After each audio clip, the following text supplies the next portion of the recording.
देखिए, हमारे माइंड में एक कन्फ्यूजन रहती है, एक कॉन्फ्लिक्ट चलता रहता है कि वो जो पर्सन हमारे साथ में है वो ऐसे हैं या वैसे हैं। ऐसे वैसे मतलब अच्छे हैं या बुरे हैं। तो वो अच्छे भी हैं और बुरे भी हैं। दुनिया में ऐसा कोई नहीं है जो सिर्फ अच्छा हो या सिर्फ बुरा हो। बुरे से बुरे में भी अच्छाई होती है, अच्छे से अच्छे में भी बुराई होती है। लेकिन जिस बेस पर आप उनके बारे में अच्छा बुरा सोच रहे हो ज़रूरी नहीं है वो सच है। इल्यूजन भी तो हो सकता है ना।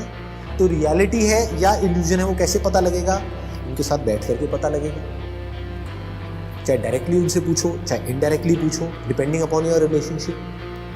जैसे आज अगर मैं अपनी बात करूँ तो मेरी और मेरी वाइफ की जो रिलेशनशिप है, अगर ज़रा सा भी कुछ मेरे को लगता है तो मैं सीधा जाकर के उससे पूछ लेता हूँ कि मुझे ऐसा लग रहा है क्या। तो वो हंसने लग जाती है, क्या लग रहा है। मुझे थोड़ी एक्चुअल में पता है कि वो अपने माइंड में क्या सोच रही है। तो मैं क्या करता हूँ, जाकर उससे पूछ लेता हूँ तो पता लग जाता है कि वो मेरा बिलीफ था या रियलिटी थी। तो माइंड में कभी भी चीज़ों को पड़े मत रहने दो।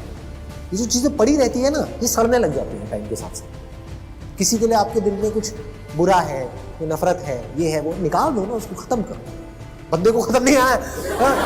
एक मिनट, समझे मैंने क्या बोला? यही प्रॉब्लम है, आप कुछ और मत समझ जाना। ख़त्म करो मतलब उस बात को ख़त्म करो, या तो उससे बात करके उस प्रॉब्लम को सॉल्व करो, या फिर अगर बहुत ही ज़्यादा किसी के लिए कोई खुंदक है तो कमरा अपना बंद करो जिस वक्त घर में कोई ना हो, और चीखो चिल्लाओ, ये करो वो करो, कुछ भी, 2-4 कांच के ग्लास ले लो, तो दो ऐसे करके, बाद में उसको साफ कर दो, थोड़ा खून वून भी निकल आएगा तो यार रिलैक्स हो जाओगे।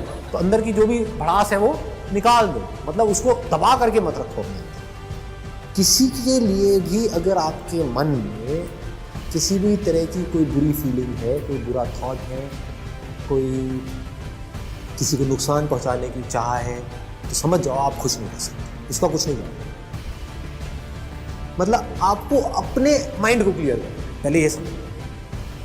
ये हम बड़ी गलती करते हैं। हम क्या कर रहे हैं, हम उसको कन्विंस करने की कोशिश कर रहे हैं। हो सकता है आपकी किसी के साथ लड़ाई हो, लेकिन वो एंड तक आपसे लड़ता ही रहे, मरते दम तक आपसे नाराज ही रहे। आपने कोई गलती कर दी, आप उससे माफ़ी मांग रहे हो, लेकिन फिर भी वो आपको माफ़ नहीं कर रहा। तो आपको अपने माइंड को क्लियर करना, आपको अपने आप को माफ़ करना।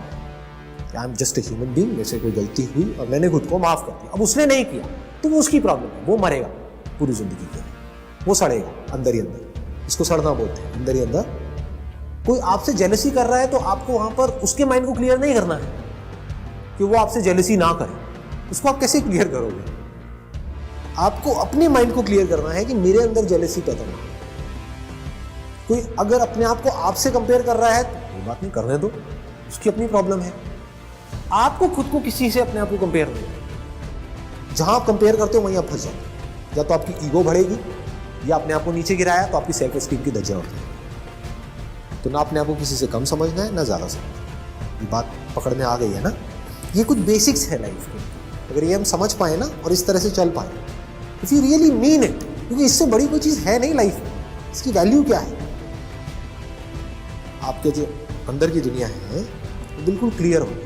इसी को तो खुशी कहते हैं। और खुशी क्या है? बाहर चिल्लर पिल्लर मिल जाएगी, वो खुश, उससे खुश होगे। समझो, करो कंपैरिजन, करो और फिर देखो अंदर क्या होता है, तो धीरे धीरे समझ आएगा। नहीं, I am not joking, seriously समझो।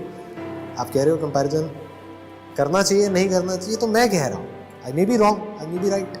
तो कंपैरिजन करो और अपने अंदर झांक करके देखो क्या होता है, आपके माइंड की कंडीशन क्या होती है। Is learning comparison. आप अपने आप को मेरे से कंपेयर कर रहे हो या मेरे से कुछ सीख रहे हो? हाँ, अगर कंपेयर करोगे तो अपनी धज्जियां उड़ा लो। समझ गए? हाँ, कि ये बंदा कहाँ है, मैं कहाँ हूँ, ये व्हाटएवर। सीख रहे हो तो चाहे इससे सीखो, चाहे गली में किसी भिखारी से सीखो, उसमें कंपैरिजन की क्या है? सर हम नहीं करते, सर पेरेंट्स करने दो। अभी मैंने क्या कहा यहाँ पर, ये बात समझ आई कि आपको अपने माइंड को ठीक रखना, अपने पेरेंट्स के माइंड को नहीं। आपके पेरेंट्स अपने माइंड को ठीक रखना चाहते हैं या नहीं चाहते, ये उनकी प्रॉब्लम है। मैंने इतनी सारी बातें आप लोगों से करी, लेकिन इन बातों की इंपॉर्टेंस और इसकी डेप्थ आप देख पाते हो या नहीं देख पाते हो, ये आपकी प्रॉब्लम, मेरी नहीं है। मेरा जो काम था मैंने सिंसियरली कर दिया, आगे आपका काम है। Can you B happy all the time? You can be happy for a few seconds. आपको कुछ अच्छा लगता है, कोई चॉकलेट खाना अच्छा लगता है, मूड बड़ा खराब है, गए फ्रिज में से चॉकलेट निकाला, दे धाना लगे हुए, एक खाई, मन नहीं भरा, दूसरी खाई, तीसरी खाई, तो कुछ सेकंड्स के लिए तो प्लेजर मिला, लेकिन क्या ये खुशी है? क्या जिस वक्त आप वो खा रहे होते हो प्लेजर तो मिल रहा होता है, क्या अंदर खुशी होती है या अंदर एक रिग्रेट की फीलिंग होती है कि मैं क्या कर रही हूँ, क्या कर रहा हूँ? So we can't be happy through pleasures. इसमें सारे प्लेजर्स आ गए, जो भी प्लेजर्स जहां तक भी आप सोच सकते हो वो सारे प्लेजर्स आ गए। तो अगर हम प्लेजर्स में अपनी खुशी ढूंढ रहे हैं तो लत लग जाएगी। कोई भी प्लेजर हो, सिगरेट, शराब, ड्रग्स, या ये तो बड़ी चीजें हो गई, छोटी छोटी, खाना, मोबाइल, इससे छोटी चीज क्या, मोबाइल। हाँ है ना, मतलब कैसे फंसते हैं मोबाइल में जाकर के। ये इतनी अवेयरनेस है आपके अंदर कि मोबाइल कैसे हमको खींच लेता है अपनी तरफ कि हमको लगता है कि वहां पर खुशी है, मोबाइल में खुशी नहीं है। फेसबुक में आपको लाइक्स मिलते हैं, वहां पर खुशी है क्या? प्लेजर है। हाँ, मजा आता है जब लाइक्स बढ़ रहे होते हैं। लेकिन जब एक बेंचमार्क सेट हो जाता है, एक बार भूले बिसरे कभी आपकी एक फोटो के ऊपर 100 लाइक्स आ गए है ना, अब अगर अगली बार 99 भी हुए तो दुखी हो रहे हो।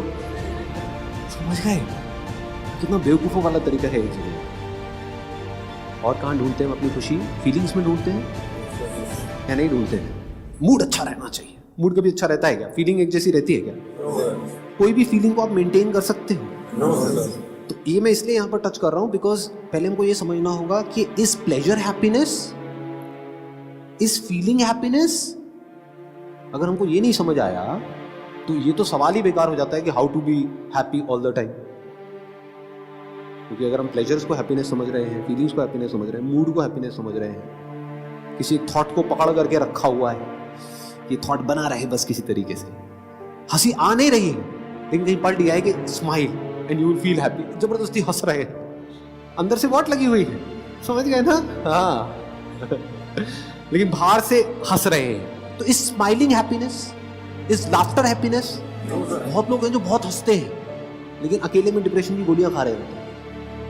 तो जिस हैप्पीनेस की मैं बात कर रहा हूं, that has got nothing to do with showing that you are happy, बाहर से दिखाना, खिलखिलाना। दोनों में फर्क पहले समझ आ रहा है? एक है आप खुश हो और हंस रहे हो, एक है हंस करके खुश होने की कोशिश कर रहे हो। तो आप हंसी पे डिपेंड हो गए, क्या 24 घंटे हंसते रह सकते हो? पागल हो जाओगे है ना? तो दोनों में फर्क समझ आया नहीं आया ना? एक मैं इसको और थोड़ा सिंप्लीफाई करता हूँ, एग्जांपल देता हूँ जिससे आप रिलेट कर सको। एक है आप खुश होने के लिए गुनगुना रहे हो, एक है आप खुश हो और अंदर से कुछ निकल रहा है, खुशी से हंसी बाहर आ रही है और खुश होने के लिए आप हंस रहे हो। दोनों में जमीन आसमान का फर्क है ना? वो झूठ हो गया, ये सच हो गया। समझ गए ना? अंदर से आप खुश नहीं हो लेकिन बाहर से हंस रहे हो, अंदर से स्ट्रेस में हो लेकिन बाहर से अपने आप को नॉर्मल दिखा रहे हो। क्योंकि अंदर से आप स्ट्रेस फ्री हो, मस्ती में हो, बैठे हो, हंस रहे हो, नहीं हंस रहे हो, कोई फर्क नहीं पड़ता है। So what is happiness? मैंने कहा it is not connected to pleasure, it is not connected to feelings, thoughts, emotions, ये वो चीजें बाहर, ये सब चीजें बदल जाती है ना, यही तो प्रॉब्लम है ना। क्या खुश रहने का कोई ऐसा तरीका भी है इस दुनिया में, दुनिया को पता नहीं है, जो बदले ना? ये सब चीजें बदल रही हैं। क्या है जो नहीं बदलता? अंडरस्टैंडिंग। क्या अंडरस्टैंडिंग बदलती है हमारी? अगर कोई चीज अच्छे से हमको रियलिटी के बेस पर समझ आ गई, आपको ये समझ आ गया है कि ये जो धरती है वो गोल है, फ्लैट नहीं है, उसको मरते दम तक बदलने का कोई तरीका है? अंडरस्टैंडिंग मरते दम तक नहीं बदलती है। अगर अंडरस्टैंडिंग राइट अंडरस्टैंडिंग रॉन्ग हो तो बदल जाती है। रॉन्ग मतलब क्या? आपको आकर किसी ने कहा कि हाँ भाई तेरी मनोकामना पूरी करनी है तो इस भगवान की पूजा कर जा करके, फिर कोई दूसरा आया कहता नहीं इनसे कुछ नहीं होने वाला, ये वाले भगवान इतने नहीं चलेंगे, वो तेरा ये प्रॉब्लम है ना इसके लिए ये वाला भगवान ज्यादा बेटर है, वहां तो उल्टा हो जाएगा तेरे साथ में समझ गए ना? तो बदल गई। पहले आपकी एक अंडरस्टैंडिंग थी कि ये गुरु परफेक्ट है, अब आप कह रहे हो नहीं ये परफेक्ट नहीं है, वो परफेक्ट है। क्यों बदल गई? फैक्ट पे बेस नहीं थी। It is not a fact कि वो परफेक्ट है या वो बहुत बढ़िया है, ये है कैसे सुन लिया कर लिया, ये वो जा करके समझ आ गया। तो फैक्ट्स की बेस पे जो अंडरस्टैंडिंग होती है वो नहीं होती। तो अभी अंडरस्टैंडिंग अगर हमारी ये हो कि लाइफ में अभी इस पॉइंट पे आपके लिए सबसे इंपॉर्टेंट क्या है?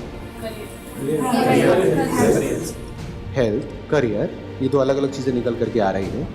उससे भी पहले कुछ हेल्थ को भी हटाओ, करियर को भी हटाओ, अभी कुछ ऐसा हो रहा है, कुछ ऐसा है जो बहुत इंपॉर्टेंट है, जो अगर ना हो